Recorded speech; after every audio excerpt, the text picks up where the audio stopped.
இன்றைக்கி என்ன பார்க்க போகிறோன்னா, வீட்டை க்ளீன் பண்ணும்போது இந்த பாக்ஸ் ஒரு மூலையில் இருந்துக்கிட்டு என்கிட்ட என்ன செய்ய போகிறாய், என்ன செய்ய போகிறாய் அப்படின்னு கேட்ட மாதிரியே இருந்தது. ஸோ ஏதாவது செய்வோம் அப்படின்னு சொல்லிட்டு வேலையை ஸ்டார்ட் பண்ண ஆரம்பிச்சிட்டேன். நான் நினச்ச மாதிரியே வரணும். நான் ஒரு ஐடியா நினச்சிருக்கேன், அதே மாதிரியே வருதான்னு பார்ப்போம்.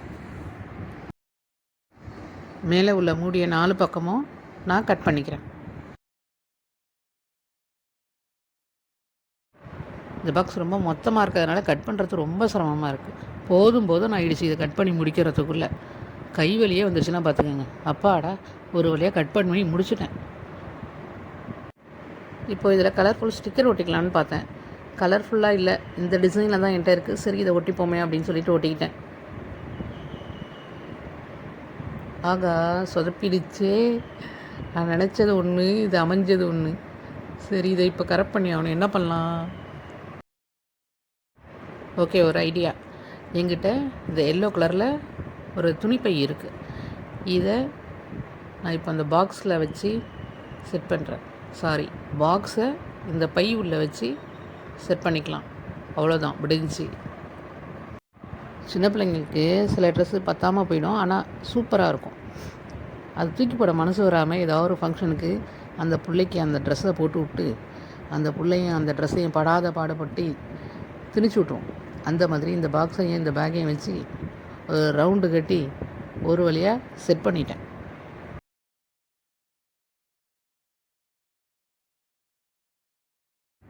சைடில் இருக்கிற எக்ஸ்ட்ரா பிட்டை இப்போ ஒரு 4 குண்டூசி எடுத்து பின்பக்கம் வச்சு டக்குன்னு அப்படியே பின் பண்ணிடுறேன்.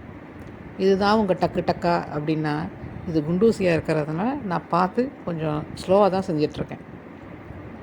இதே டக்கு ஃபார்முலாவை ஆப்போசிட் சைட்லேயும் பயன்படுத்தி அதே மாதிரி நான் பின் பண்ணிக்கிட்டேன். ஏற்கனவே சொல்லியிருந்தேன், இந்த பாக்ஸ் ரொம்ப மொத்தமாக இருக்குன்ட்டு. அதனால் குண்டூசி நம்ம யூஸ் பண்ணாலும் அதை நம்ம கையெல்லாம் கிழிச்சு விடுறதுக்கு வாய்ப்பில்லை. இருந்தாலும் எக்ஸ்ட்ரா சேஃபுக்கு இன்னும் ஒரு 2 அட்டையை அந்த பாக்ஸ் உள்ளார இன்செர்ட் பண்ணிக்கிறேன். நான் ரெடி பண்ண ஆர்கனைசர் சூப்பராக ரெடி ஆகிடுச்சு. இது என்ன ஆர்கனைசர்னால், என்ன மடித்து வைக்கிறேன்னு பார்த்தீங்கன்னா, பெட்ஷீட்டும் பில்லோ கவரம் தான் மடித்து வைக்கிறேன். பெட்ஷீட்டை வந்து மடிக்கிறதுல பல வகை இருக்குது. இப்படி மடிக்கலாம், அப்படி மடிக்கலாம், எப்படி வேணாலும் மடிக்கலாம், மடிக்காமலும் இருக்கலாம். ஆனால் நான் இந்த பாக்ஸுக்கு தகுந்த மாதிரி மடித்து இதில் ஆர்கனைஸ் பண்ணியிருக்கேன்.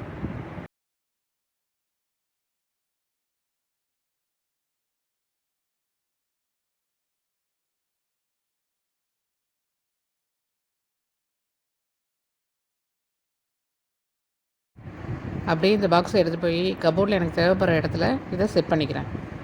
2 பெட்ஷீட்டுக்கு இந்த ஆர்கனைசரா இவ்வளோ ஆர்ப்பாட்டமா அப்படின்னு கேட்காதீங்க.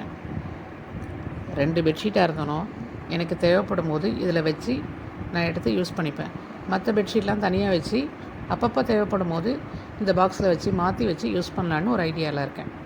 இந்த ஐடியாலாம் உங்களுக்கு பிடிச்சிருந்துச்சுன்னா லைக் பண்ணுங்கள், ஷேர் பண்ணுங்கள், கமெண்ட் பண்ணுங்கள். அப்படியே சேனலை சப்ஸ்கிரைப் பண்ணி விடுங்க ப்ளீஸ். இதை பார்த்தோன்னா ஸ்கூலில் படித்தது ஒன்று ஞாபகம் வந்துடுச்சு. சொல்லலாமா என்னன்னு வேறு தெரியல, சரியாக வருமா என்னன்னு தெரியல. சரி, சொல்லிடுவோம். முல்லைக்கு தேர் கொடுத்த வள்ளல் போல் இந்த அட்டைக்கு சட்டை போட்ட வள்ளல்லாம் சொல்லக்கூடாது. ஒரு வள்ளியப்பின், அது நான் தான். சரிதானே?